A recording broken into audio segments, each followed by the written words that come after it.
title that I gave this reveals my age, okay? The song, Crosby, Stills, Nash and Young, Teach Your Children Well. That's basically the bottom line. As a growth economist, there are many things that determine long-run economic growth, but the primary determinant is education. And so I'm going to focus on that, but I'm going to start from above. I'm going to give you the perspective from 30,000 feet.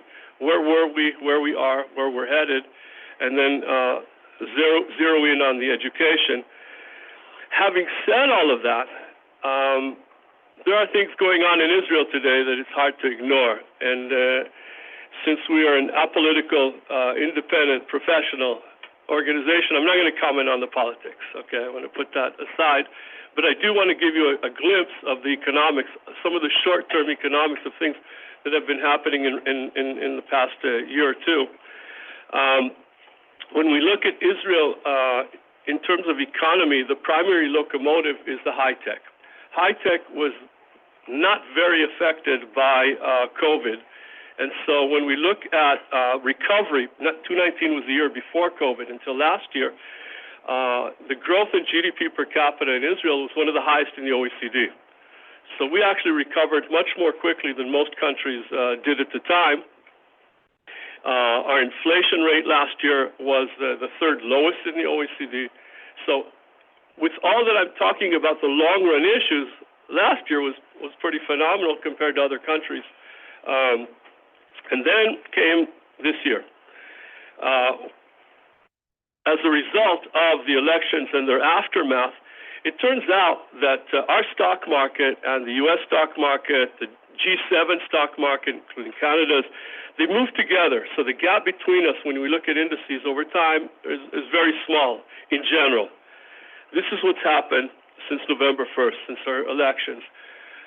If you invested $1 in the U.S. or in the G7 on average versus $1 in Israel, you basically could have gained a lot more here. Whoever invested in Israel took a hit because a lot of money moved out of Israel, be it from high-tech or out of the stock market in general. As a result of the money moving out, this is a study done by 3 economists from Tel Aviv and Hebrew University.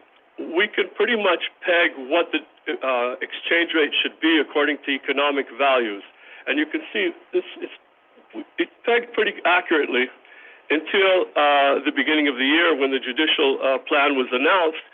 And then we've been devaluing at a much higher, we're way, way, way above what we should be, which means that imports become more expensive, which means inflation then is higher than it would otherwise be.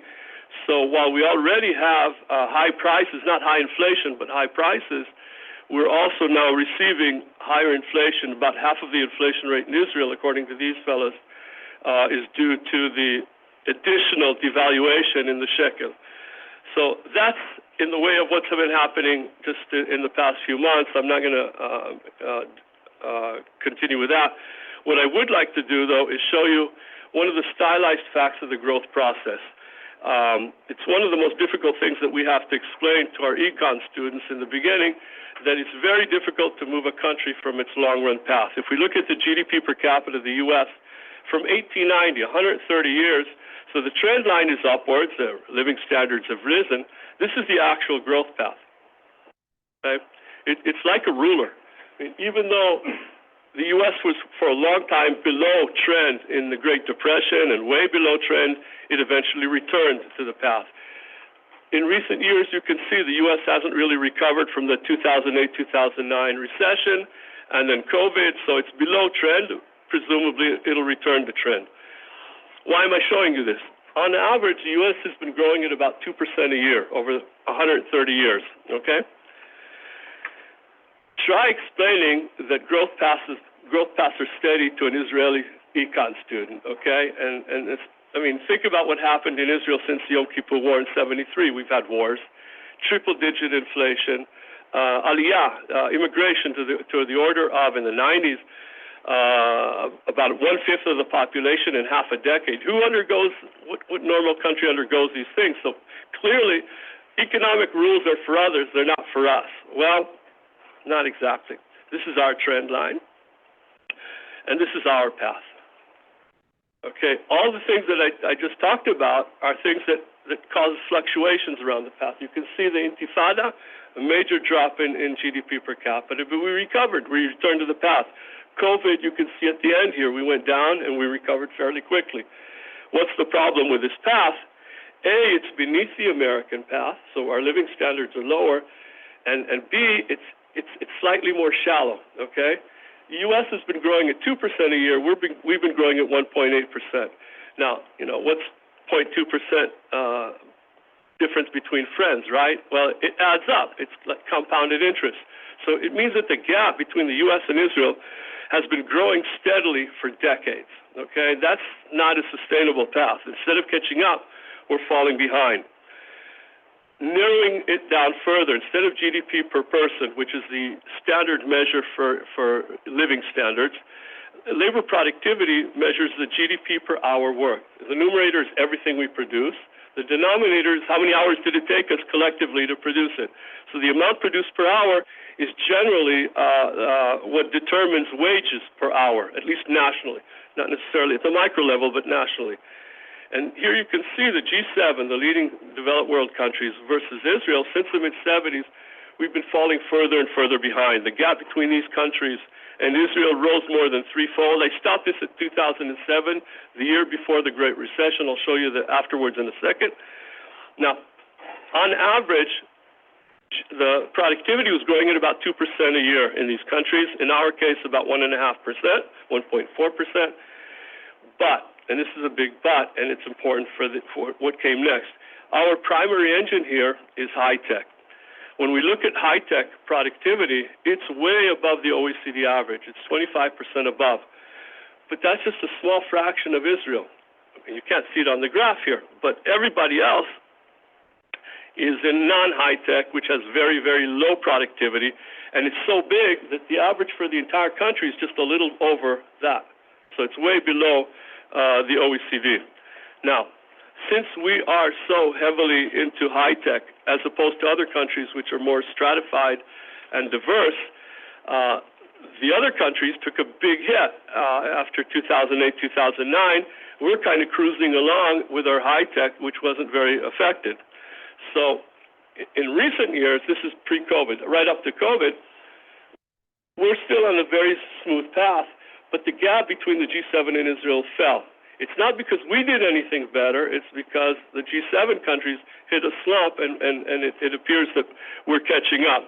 Eventually, because of the rules about long-run growth, eventually apparently these countries will return to normal and the gap will widen again. But the problem is that we are running on too few cylinders, which is probably the best way to put it. Why are we falling further and further behind if we're the startup nation and not catching up? And that has to do with basically the fact that, you have an engine, you have all the cylinders in the engine, we're just running on a few cylinders. We need the other cylinders as this engine. We're not doing anybody a favor by giving them the tools and conditions to work in a modern economy. We need them, okay? And to give you a sense of how narrow this engine is, high-tech employs only 1/10 of the workforce. But they're responsible, these guys alone, 10% of the workforce are responsible for half of our exports. Okay, that's how narrow the shoulders are in this case. When we look at healthcare in Israel is a pretty big sector, but the physicians that keep us with first world medicine and first world practices as a share of the adult population, 25 and up, it's only 0.5%, 0.6%. Who teaches the physicians and the engineers and the computer scientists? That's at our research universities. What is the size of the senior faculty in the research universities? 0.1% of the 25 and up population. In other words, and this is what people in Israel don't seem to realize, we've become a huge country, about nearly 10 million people, but you don't need 1 or 2 million to get up and leave to have a disaster. These guys, and these guys, basically those three groups together are roughly 400,000 people, just over 400,000 people. All you need is a few thousand or tens of thousands, possibly just a few thousands of professionals in some of the fields that we need the most, these are the ones that are keeping us in the developed world. You won't have an economic collapse the next day, but if these guys leave, we're out of the developed world in every respect, and it's going to be really difficult to build this back. To give you a sense of this from a different direction, income tax in Israel, 20%, the top two income deciles, today foot 90%, a little over 90% of the entire income tax bill. Okay, and it's slowly rising over time because we're not including the rest of the population here. The half of the population, the bottom 5 income deciles basically pay no income tax. Okay, they're just not a part of the game.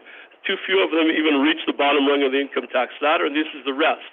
Okay, so when you have this kind of a thing where the entire country is falling further and further behind, the onus of keeping things going is falling on a smaller share proportionally to the rest of the country, you get what we call a brain drain. And the Central Bureau of Statistics looked at everyone who received an academic degree in Israel over a 30-year period between 1980 and 2010 and asked them, where are you? Okay, they check. They can see the border crossings, who left, who came, and so on. For every such academic or person with an academic degree who returned to Israel, in 2014, nearly 3 left. And that went up to about over 4, actually, by 2018. We don't have any more recent data. We're trying to work with them today to try to organize their data in a way that makes it comparable over time. The numbers are not high. The problem is the trend. When you have a country that's falling further and further behind, there are people who live in Israel no matter what. But many have a price. And the bigger the gap between what you can receive in these other countries versus in Israel, you're crossing the threshold of more and more individuals. If we look at physicians, Israeli physicians abroad, this is data from the OECD. How many Israeli physicians, not people studying medicine, practicing medicine, in OECD countries relative to the entire number in Israel? And you can see here for the past 20 years, it's low, but rising, okay? So the absolute numbers are not what's important here. The problem is the direction. We're talking about an issue here that's becoming worse and worse over time. So part of the rejoinder is, well, okay, so let them go. We have immigrants, right? We have physicians who immigrate. So here's the deal with physicians who immigrate to Israel. We don't know how many come and how many leave. Nobody records how many leave. But we do have from the OECD data on the stock. So I can show you if the stock is rising, in other words, more are coming than leaving, or falling, and the net direction until 2002 was that we were increasing the stock of immigrant physicians. Since then, that stock has been declining, and slowly declining over time even more. So there is an issue here that we need to address, and we need to address it fairly quickly. How to include more of the people. So I'm not going to be talking with you on all the issues that we focus on. I would, however, like to talk about what I think is probably the most important, education. Infrastructure is what determines all this. Human capital infrastructure, education is, in my eyes, probably the single most important issue here. So here's another problem. We tend to look at what's easy to look at and not what's important to look at. We tend to look at education in terms of how many people have an academic degree, how many years of schooling. That's easy to measure. Well, when you look at the share of individuals with an academic education, we're way up there, number 4 in the OECD. No problem, right? Except that a lot of these degrees are garbage degrees. I can tell you, as someone who teaches graduate school in one of the top universities in Israel, we accept only people who excel as undergraduates, and God help them when they need to meet up with some of the things that we demand them in graduate school.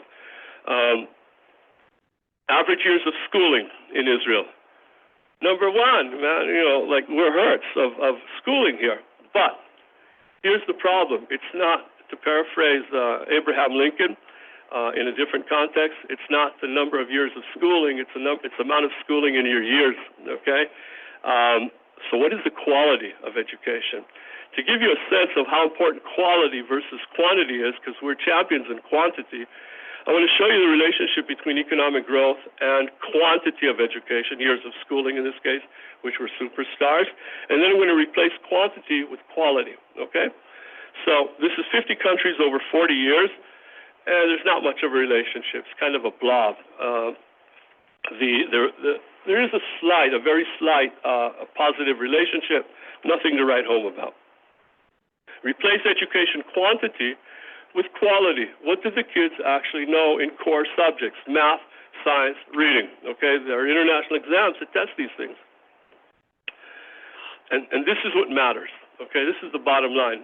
What matters is what you know, not how many years it took you to get there and how many pieces of paper you have to show that you may know something. It's what you actually know. Now, I'm showing you here a relationship. I'm not showing you causality, except that I can show you causality, but I don't want to get into the statistical and regression. So if you trust me, I will continue with this. But it's pretty clear that there's a relationship here.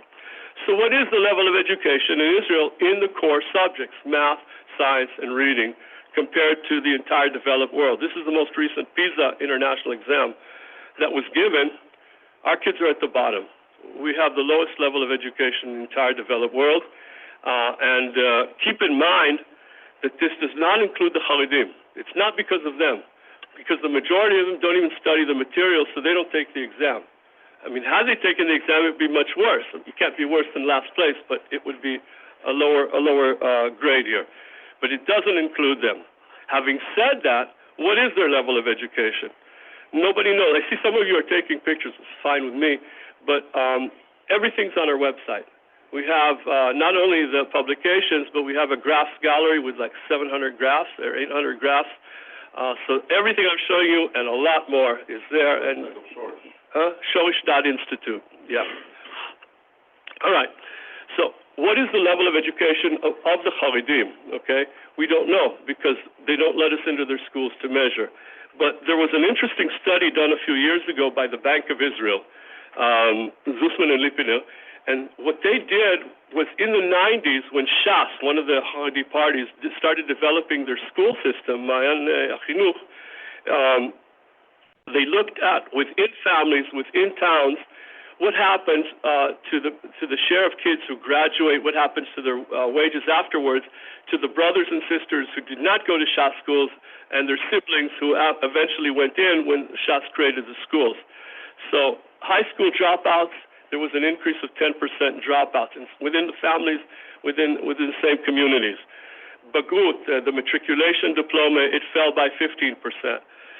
Employment rates when they became adults are lower by 1/7, and their wages are lower by nearly 1/5. So this was the contribution of introducing the Haredi schools into areas that weren't Haredi before. But beyond this, we don't really have a measure. Now, what's the issue here is that the Haredi, their share in the population is doubling every 25 years, every generation. In other words, if we look at those who were born in 1925 and below, Haredim are only 1.5% of that age group. We go to the 70-year-olds, they're already 3%. We go to the 50-year-olds, 6%. 20-year-olds, 14%, and the infants and toddlers, nearly a quarter of today's infants and toddlers are Haredi children. This is called an exponential function. Normal human beings aren't used to dealing with exponential functions, linear functions. If we see something increasing, we know there's a problem. This, I mean, think about it. How many 50-year-olds we have? 6%. Not a problem. We'll deal with it when it becomes a problem.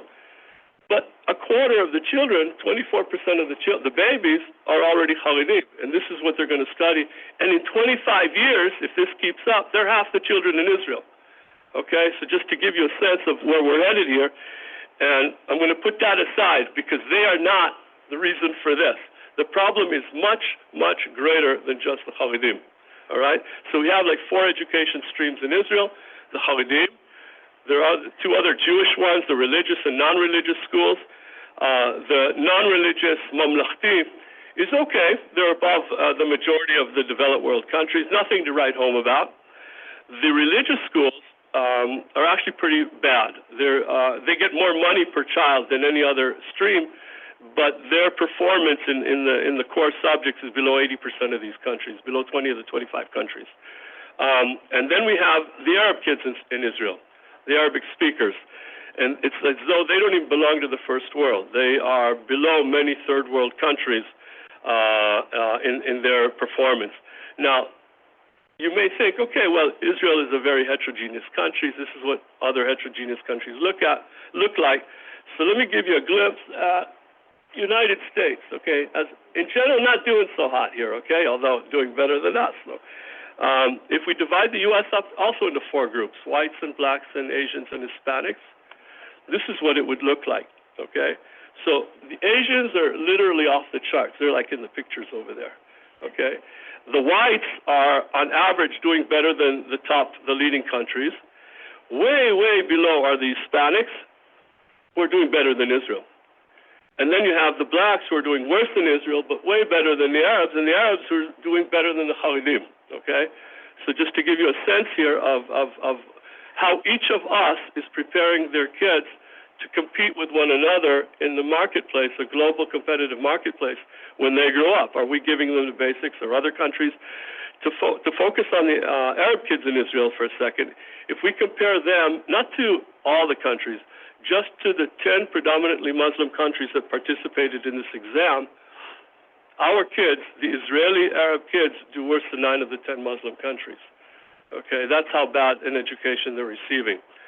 Now, throw into this mix a bit of demography.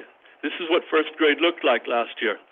Nearly a quarter of the kids are Arab speakers, whose performance on average, not all of them obviously, but on average are below many third world countries. And then we have over a fifth of the children are Haredim, most of whom don't even study the material, okay?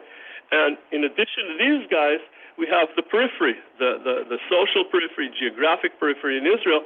And that's what I meant earlier when I said about half the kids in Israel today are getting a third world education, but they belong to the fastest growing parts of the population. So when they grow up, they're not going to be able to support a first world economy. But if we don't have a first world economy, we won't be able to maintain a first world healthcare sector or welfare sector. But probably most important in Israel's case, we won't be able to maintain a first world army. And we won't be able to defend ourselves. And that's what makes us unique in this sphere. I mean, countries do destroy themselves. We won't be the first. You only need to look one country north of Israel, Lebanon, okay? Beirut was once called the Paris of the Middle East. They were like the jewel in the crown of the Arab world. Look at them today. Who wants to live in Lebanon? Most of the educated are long gone, which were primarily the Christian Arabs, okay? And look at that country today. The country will survive because there's no external threat to it. Not so clear that we'll be able to. So that's what makes this very imminent and things that we need to deal with today. That's the average level. What does educational inequality in Israel look like? In these international exams, we not only know what the mean, what the average is, we also know what the standard deviation, and what the average gap between the kids is within each country. That has a lot of bearing on future income inequality. And inequality, educational inequality in Israel is by far, the highest in the developed world. So not only is the mean low, but we're looking at a future which is probably going to develop into very serious income inequality. Now, one of the things that we looked at in a study at Shoresh,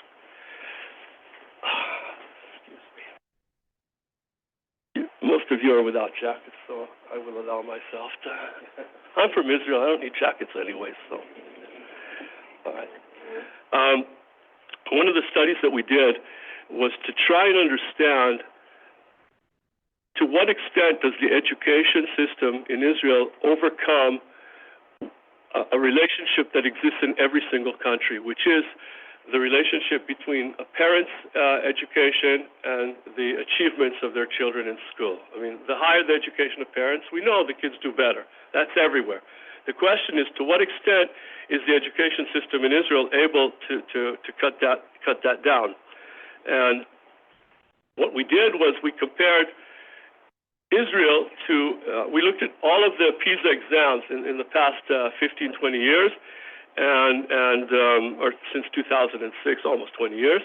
And we isolated who were the countries that repeatedly scored at the top, okay? So that's like our benchmark, because even there you have a relationship that they're not able to eliminate completely. And what we looked at was we divided the kids up into 4 groups, level 1, 2, 3, and 4. Kids with parents at level 1 are kids whose parents did not finish high school. Neither parent completed high school. So everything is compared to those children. Children with parents at level 2 means that at least one parent finished high school. How are their scores compared to the kids whose parents did not finish high school? And level 3 is when one parent has an academic degree. Level 4 is when both parents have an academic degree. Everything is relative to the base group, which is kids whose parents did not complete high school, okay? The gaps in Israel are, first of all, let's start with the leading countries. They're not able to eliminate them. So kids who at least have one parent that finished high school, their scores are 8% above kids who didn't have a parent that finished high school. In Israel, it's double that, okay? When we go to more educated parents, the gaps rise abroad and in Israel. And when we go to the gap between the most educated parents and the least educated parents, these gaps are the highest. Now, which means, first of all, we're unable to reduce inequality the way other countries can. But we did something else. We also controlled for all kinds of socioeconomic factors. How many books are in the home? How many siblings? A lot of the socioeconomic things that, in addition to the education of the parents, figure in here. So after controlling for different variables, obviously that explains a part of the gaps here. So the gaps are lower, and yet we are still with much, much higher gaps. In other words, our education system, the bottom line here, our education system is much less adept at overcoming the baggage from home. And if we want to give kids an equal opportunity in life, we need to be able to reach the children whose parents are relatively uneducated and basically do what these countries in red are doing, the countries with the better education systems are doing, or at least get us a lot closer to that than these countries are. Which brings us back to the exam. The share of kids failing in these core subjects, these are probably the prime candidates to be poor as adults, okay? They're not, it doesn't nail you for life, but you're starting off from a much lower jumping board. And the share of our kids that are failing is by far the highest in the developed world. And keep in mind, a third does not include the Haredim. If we really did this correctly, it's much greater than the third, okay? This is what we're looking at going ahead. But then there's another aspect of this which you need to be familiar with, which comes out of these exams, which is not really made much of, not in Israel, not abroad, but it's become a lot more important in recent years across the developed world in democratic countries. Well, what it turns out is that countries that have a high share of children that fail in core subjects tend to also be countries with a high share of children who do not know how to plan ahead, who do not know how to think strategically, do not understand the consequences of what they're being taught. The relationship is a very strong one here. Now, think about this. When these kids, many of whom are apparently going to be poor as adults, are going to be hit with an economic crisis. The deeper the crisis, the more agony for these guys because they don't have a safety net because they're poor, okay? Now, if there are also people that don't understand the consequences of what they're being told, can't think, strategically ahead, this is fertile territory for demagogues, for charlatans, for outright liars, okay? And we see a lot of that happening across the developed world since the major recession, the Great Recession, in 2008, 2009. By the way, we are topping the list here, of course, in this regard. This is a problem for liberal democracies to remain liberal democracies. Giving a good education to children is part of the rules of the game here. They need to understand what they're being shown. Now go to the other end of the spectrum. What is the share that actually excel in these exams? And in this case, We're okay. We're below the majority of countries. But here, too, keep in mind this is misleading. It's 1.5% of all those who took the exam. It's not 1.5% of all the kids, because, again, the denominator doesn't include the Haredi kids. So if we were actually to do a correct comparison, it's much lower than that. These are the guys that we expect to lead Israel in the future. So there is a problem developing here. I do want to say a couple of words about the Haredim before continuing. So we don't know what their scores are. But we live in a world where anything goes, okay? So we hear people telling us, but they study Gemara, they study a lot more than our kids do, and they do study a lot more than our kids do. So within a year, they're able to overcome anything, okay?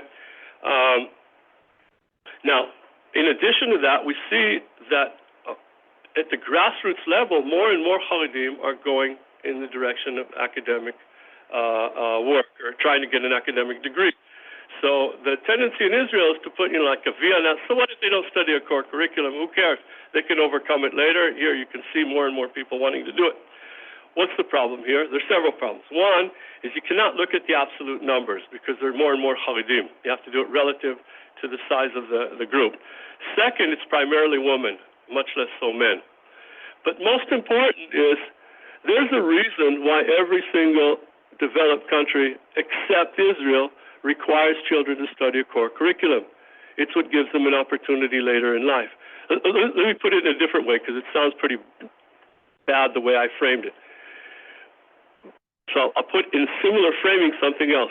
We do not ask parents if they want to send their children to school. You have to send your kids to school. Okay, that's in every developed country, and that's in Israel too. It's the law. I cannot not send my kid to school.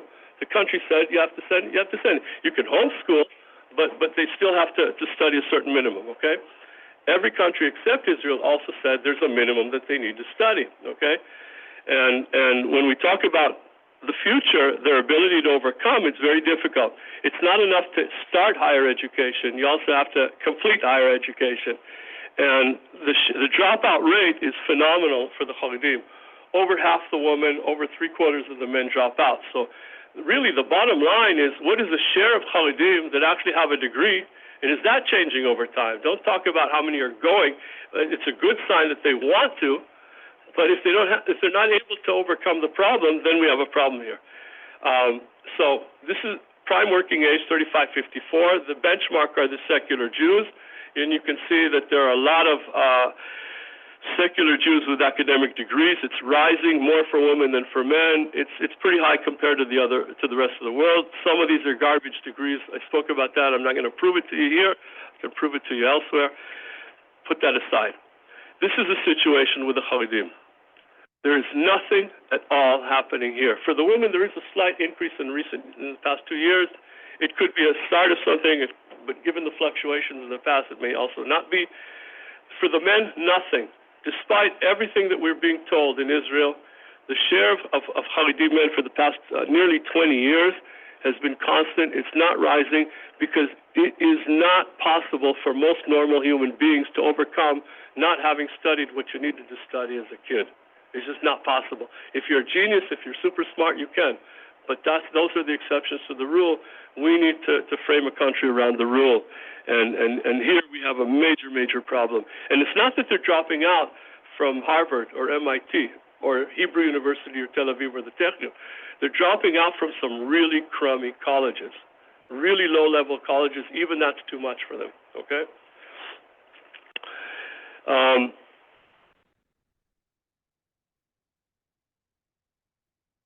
I will skip this and go to something else that might interest you more directly. What is the impact of education on wages? Okay, and I'm going to look at it two different ways. Kids who studied in the periphery and kids who studied in the bigger cities. And just to give you a sense of what we're looking at here, we commissioned the Central Bureau of Statistics in Israel to put together a unique data set. Every Israeli has an ID number, Tudat Zehut, okay? And Central Bureau of Statistics can follow anybody over time and see what did they study in high school, what were their grades in high school, at what level of math or other stuff, 4 level, 5, level 5, and so on. Did they go to college? What did they study in college? What are their grades? What is their occupation? Where do they work? Who are their parents? What is their parents' education? How many siblings? Did they live in the periphery? Like 100 different variables. And we're looking at every single person born in Israel over a multi-year period and following them through life, okay? So this isn't like a sample set. This is like everybody, okay? When we look at the kids who are studying, in this case, math, at 5 units, 4 units, and 3 units. 5 is the highest level, 4 and 3 and so on down. In high school, what were their grades and what were their wages subsequently? So for the kids who are studying in the periphery, you can see that the kids who are flunking at 5 units were earning more as adults than kids who were excelling at 4 units. Kids who are flunking at 4 units were earning more than kids who are excelling at 3 units. That's how important it is to study at the higher level. Even if you're not a star at the higher level, you're still going to be doing better. However, those who studied in the center, in the cities, everything is just all that much higher, okay? And the question is, what's going on here? So one of the things that we initially thought was, okay, maybe they're not studying, not enough of the kids in the periphery are studying at the higher levels. But it turns out that the share of kids studying math at the highest levels, 5 and 4 units in the cities and in the periphery, is identical, pretty much identical. So that's not the issue. They're purportedly studying at that level. These are all the rest. The issue, again, it always comes back to the same thing, quality of education. It's not enough to say, here, study 5 units of math. What are you actually doing in those classes? What are you teaching? Who's the teachers? And so on. And one way to get an idea of the quality is the share of kids who excel, who get grades of 91 and up. And you can see that in the center, 43% at 5 units are excelling versus a third in the periphery. A third at 4 units versus a quarter versus a fifth. At all of the levels, you have a greater share of people excelling. The quality of education in the center is higher than in the periphery, okay? So that's one stat. I'm just giving you like on the tip of the fork here, the results. Gender wages. So here too, same database, but now we're looking at what causes wages to differ for men and women, okay? So if we look at high school graduates with bagut, with matriculation, girls tend to matriculate more than boys, 3/4 versus under 2/3 for the boys. What is the share that matriculate with math at any of the levels? And we can see here that 60% versus 49%. And STEM, right? We talk all the time about STEM. We can put in, I can show you now, we'll show you in a moment, figures. What is STEM? Math and physics, math and biology. What is the science that goes with the math that gives you the biggest boost? That's where I'm headed, okay? But first of all here, out of all of those who matriculate, what is the share that matriculate in math? It's roughly the same. In other words, 49 divided by 63, that's 79. 60 divided by 75, that's 81. This is what I'm looking at right now, okay? So out of all those who do matriculate, what is the share that study math? It's roughly the same, no difference between the boys and the girls. The biggest difference is in the science classes. Girls study a lot less science than the boys. Why? There's no issue here of aptitude, but yet, when we look at this, the share who study 5 units of math, it's much greater for boys than for girls, while in other subjects, for example, English, it's the same. Why shouldn't it be the same in math? I'm asking, I don't know. This is not, I'm an economist. I'm not a psychologist or a sociologist. So I don't have the answer to that. What about grades? Do they have the aptitude? Well, look at, I showed you periphery versus center. Now I'm showing you girls versus boys. It's identical, almost at 5 units, the share that excel. There is no problem here for girls versus boys. It's not an aptitude issue, obviously. So when we do this, I'm now jumping to the bottom line, okay? When we do this in an organized manner, then what is the boost to wages resulting from what you studied in high school? After controlling for, did you go to college? What did you study in college? Who your parents were? Controlling for everything that determines wages and netting out just the effect of high school. Does it matter what you studied? And if so, what did you study that mattered? One subject that came out statistically significant was English. The kids who studied English, girls, this is the increment to wages, okay? So girls who studied English at 3 units, 4 units, at 5 units had their wages, had higher wages by 3.5% up to 8.4% higher. The boost for girls was higher than for boys, and it didn't matter the level of English. Just study English at this stage, okay? The other one was math, okay? And this is girls. The higher the level of math, this is math without any science. In a moment, I'll start adding science, okay?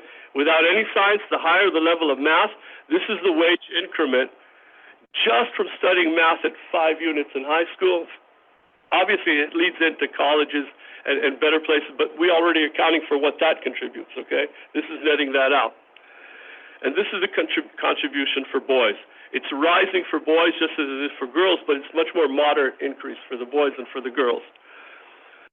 Now, for girls who study at the next highest level of math, 4 units, if we add the 5 units of biology, 5 units of chemistry, and so on, these are the additional additions to their wages. 4 units of math plus 5 units of biology adds 6.9% to a woman's wages. 4 units of math and 5 units of computers, on the other hand, that adds 11.5% to wages. For boys, these are the numbers. And then 5 units of math and sciences, these are the numbers. And the biggest boost is studying 5 units of math, 5 of physics, 5 of computers. And the girls are the biggest beneficiaries of this if they study that. Now, one of the things, a byproduct of understanding this is, first of all, we know that girls study less science than boys, which is a problem in and of itself. But when they do study science, what is the subject that most of them choose? I don't know what it's like here, but I know what it's like in most countries. Biology. Biology gives you the smallest boost, okay? And it's not even statistically significant if you're studying 5 units of math, okay?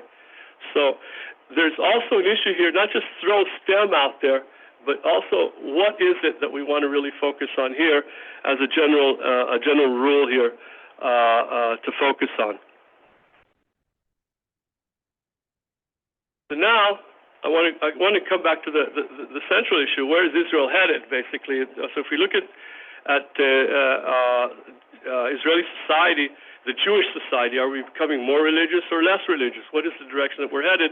The Central Bureau of Statistics asks people to define themselves. Are you Haredi, religious, traditional, or secular? But not only that, what were you as a child at 15 years old?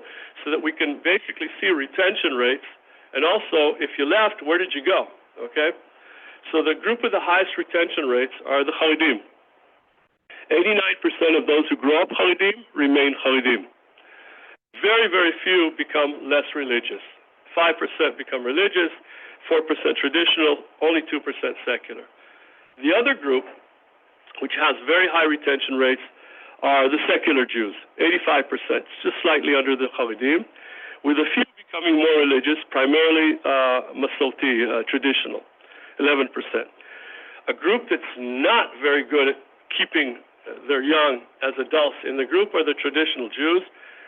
Just two-thirds, or just over two-thirds, 68% remain traditional, with nearly a quarter becoming secular, and very few becoming more religious, okay?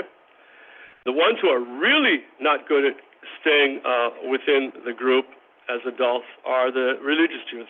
Only about half of those who grew up religious remain religious.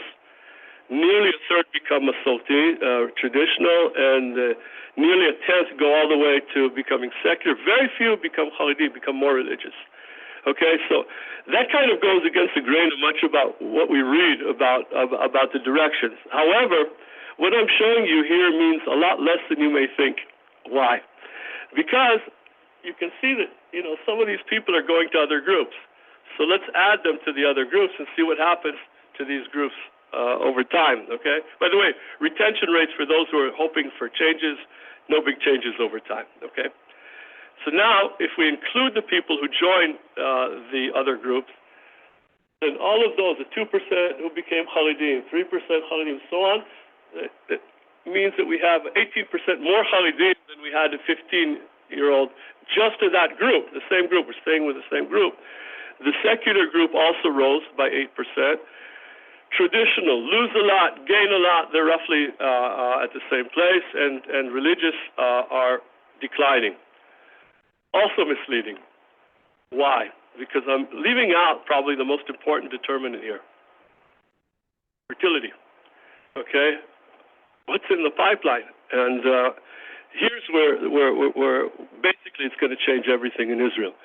The secular have only 2 children per family, traditional 2.5, religious nearly 4. So they can lose half and they still have the same as the secular. Religious can lose half and still have more than anybody else, okay? So the direction that we're actually headed is the same direction. All the rest is a question of the velocity of how fast we're moving in that direction. Now, if we add everybody in Israel, not just the Jews, and look at fertility over time for the past 4 decades, in the late 70s, early 80s, this is what Israel looked like. You could really divide it up into 2.5 groups. 6 children with the Muslims, the Haredim, and the Druze. Between 2 and 3 children per family, the secular Jews, the Christian Arabs, and the traditional Jews. And the religious Jews were around 4 children per family. And this is what happened ever since. They either remained fairly constant or fell, okay? And Haredim I'll touch upon in a moment, okay? The Druze, for example, began like Haredim. They ended up like the secular Jews, okay? The Christian Arabs are like the secular. They're the ones that are more educated, so they have less children. There is a slight increase in the secular Jews, but it's roughly where we were 40 years ago. Also religious Jews, there is an increase in recent years, but roughly where they were about 40 years ago. In the Muslims, something very interesting happened. There was a decline, and then it stopped. The reason it stopped is because the Supreme Court basically said we can't discriminate on benefits. So all the benefits that the Haredim managed to get for themselves, we had to give to everybody in Israel, which stopped the drop in fertility. Then came the Intifada, a major slash in budgets in general, among them benefits, and that kicked off something which continued far afterwards. What we have in Israel is a growing Muslim middle class, and that middle class wants their children to have a good education, which they're not receiving you saw what they're receiving in their own schools.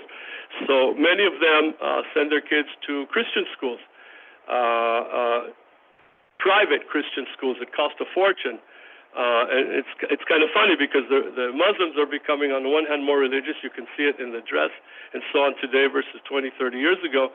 On the other hand, many of them are sending their kids to schools with a lot of crosses all over the place just so they get a good education. But that also affects the fertility rates, which is just in a free fall pretty much. Then we have the Haredim. The Haredim were never in any government coalition until 1977. They were actually at the beginning of the country, but a very small, that didn't count for much. But 1977, since then they've become the kingmakers in Israel, and they have several demands.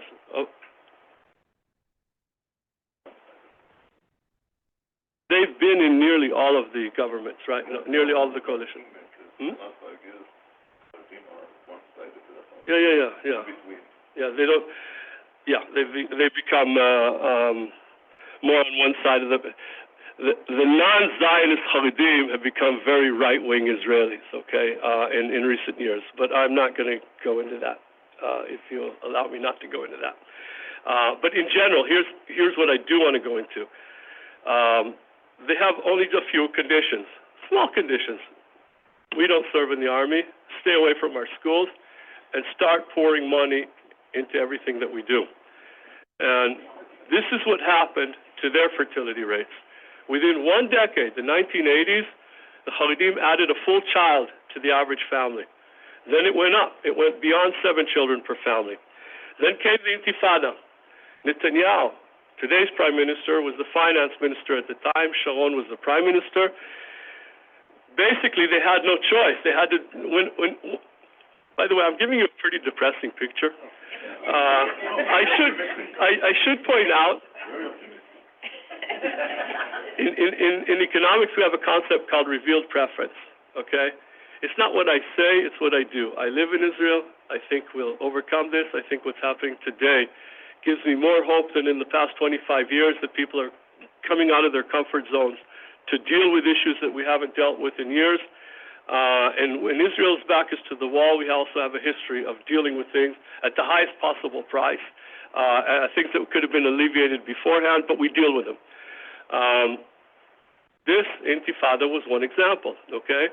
When we dealt with it, one of the things was we had to have massive cuts in government budgets, and that led to a cut in welfare assistance, which immediately resulted in a drop in fertility rates. But once the money started flowing again, that stopped, okay?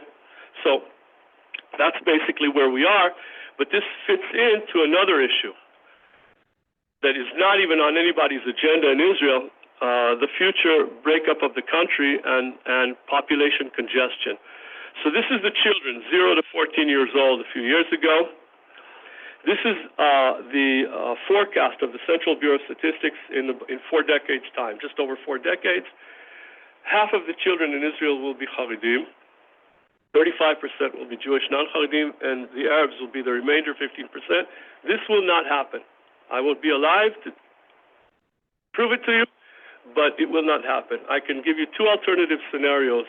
There may be more, but 2 prime candidates. One, we get our act together tomorrow morning, okay, which is not exactly something that we're reading about in the news today, but one of the main issues that we need to deal with is education. If we overhaul our education system, if we improve it substantially, I could go into ideas, but that's not important here. If we improve it substantially, we also know that more educated people tend to have less children, okay? So we're, first of all, doing the right thing, giving people a better education, but one of the byproducts is they tend to have less children.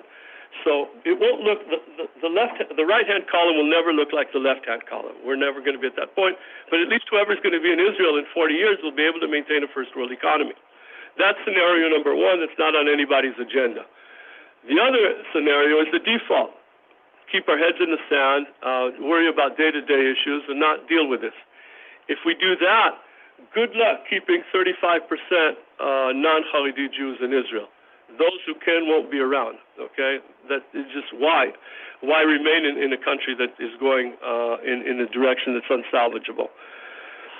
All right, so now add this other aspect to it. We are the 3rd most dense country, congested country, number of people per kilometer in the OECD, but we have more children than anybody. Okay, 3.1 children per family. That's like 1 full child above the number 2 country, which is Mexico. It's not even a first world country.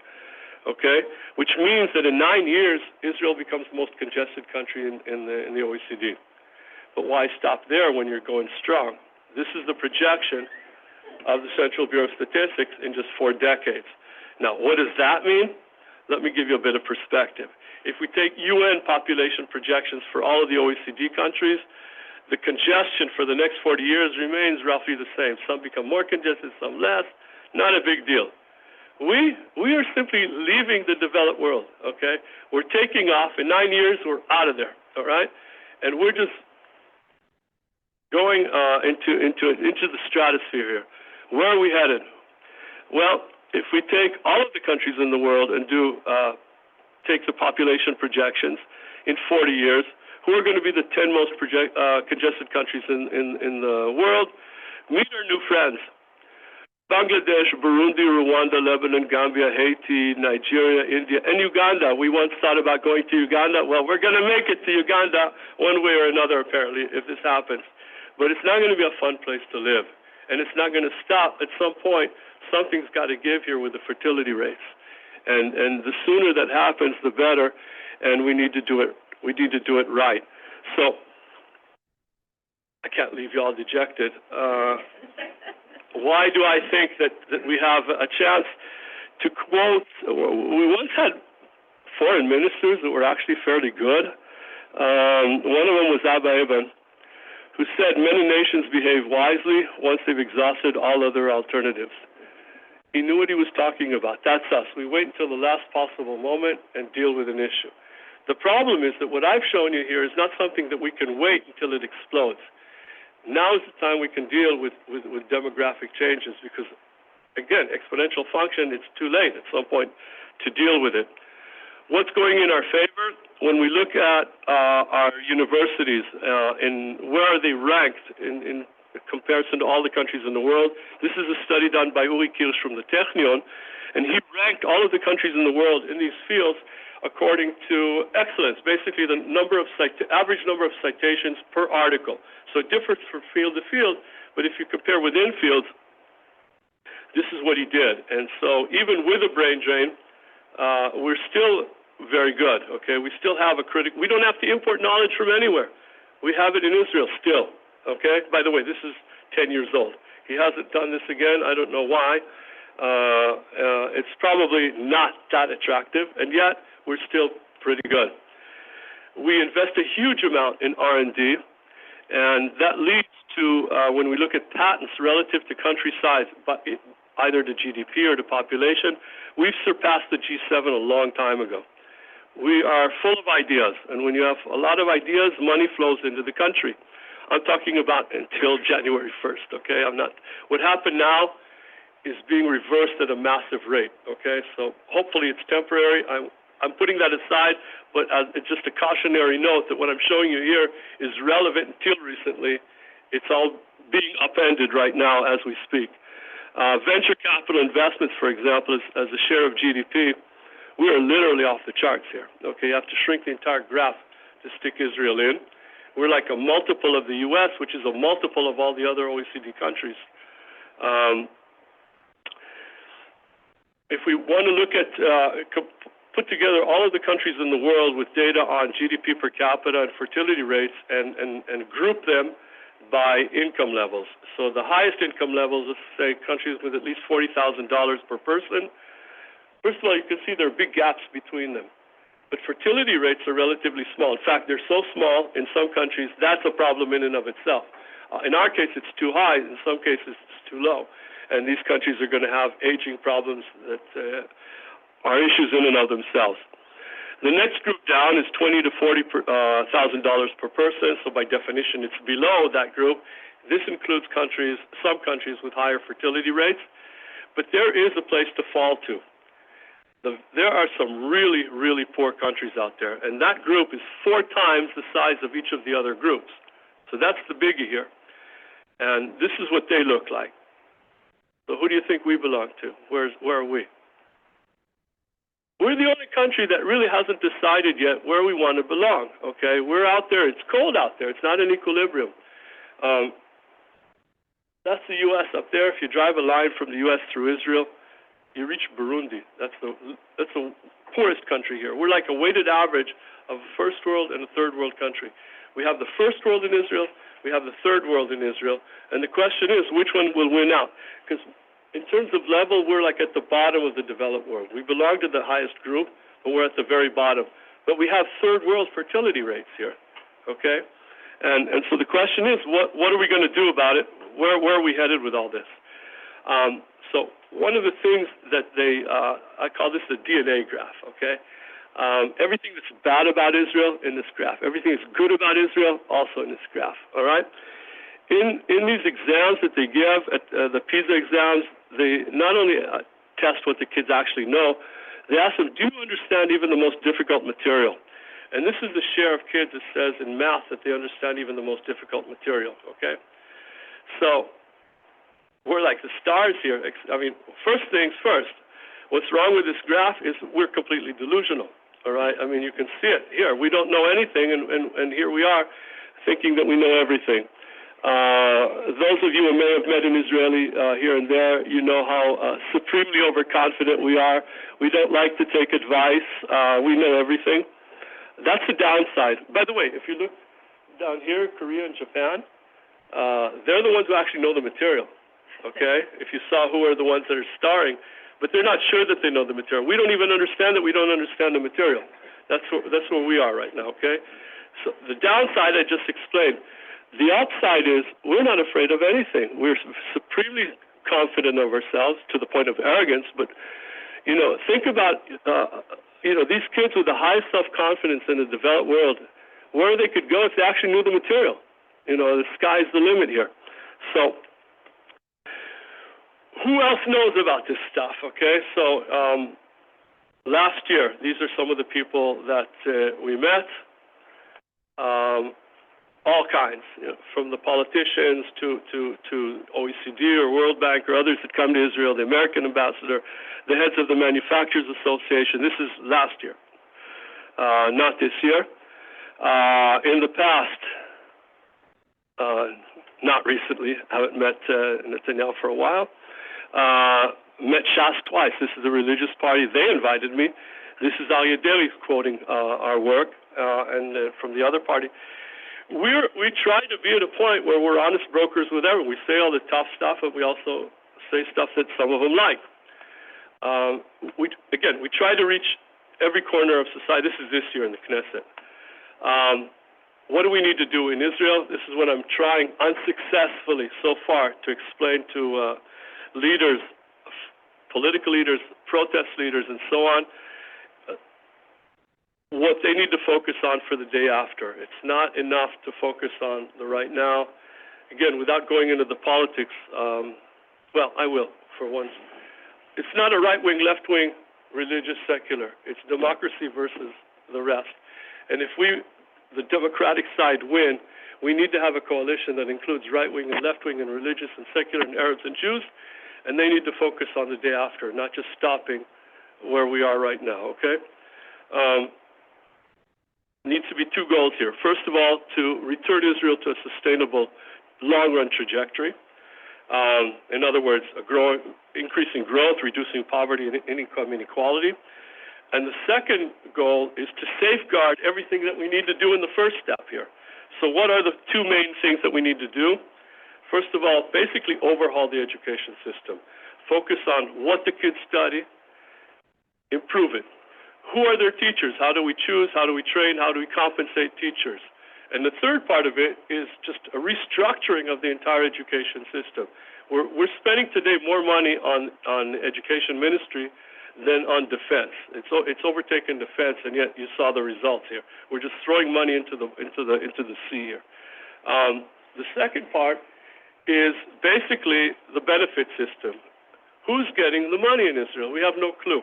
We have thousands and thousands of budget items that they have names. I mean, you can see what they are, but you really can't because the names aren't transparent. You cannot group these according to issues. Take, for example, something that's not even political, education. How much do we spend on education? So I told you what the education budget is, but not all of that money goes to anything that's related to education. And a lot of the things that go to education come from other ministries that are like in all kinds of channels that go to NGOs or to private organizations and so on, or just directly to schools. And we have no way of collecting that and saying this is the amount that we're actually spending. So just imagine on the more political issues, how much does the Halidim cost us? How much do other groups cost us? We need to get a handle on this. It's okay to give person A more than person B. That's why we have elections. But we also need to know, do we want to give them 10% more or 3,000 times more? How much more? All right? These are the things, these are our national priorities. In a democratic system, you have to know what you're spending the money on. What are our national priorities? We have no clue. The second part is, even if we have a government that will do all that, the next government in Israel's system can just overturn it and return us back to where we are, which means safeguarding. And this has two aspects to it. Basically, electoral reform. We need cabinet ministers to actually understand something about the field that their cabinet is in. Checks and balances between the three systems of government and so on, three branches of government, and a constitution basically to set things in stone, so it's going to be very difficult to change these later. That's why it's important to have a government, the next government, that will have a right-wing, left-wing, religious, secular, Arab and Jews. It will represent the broad swath of Israeli society. The second goal is not my area of expertise. But if we only focus on this, a lot of the talk in Israel today is on constitution. Fine. in 20, 30 years, the demography will be such that what we see in the Knesset today, they won't need a Netanyahu to be able to do all the things that they want to do. They'll just have a majority and be able to do anything that they want and overturn all of this stuff. So this is just to buy us time to do that, which will hopefully change the demographic composition of Israel to people who understand what it means to maintain a liberal democratic country that is part of the first world. So that's where we're at right now. Cynthia, if you want to say just a couple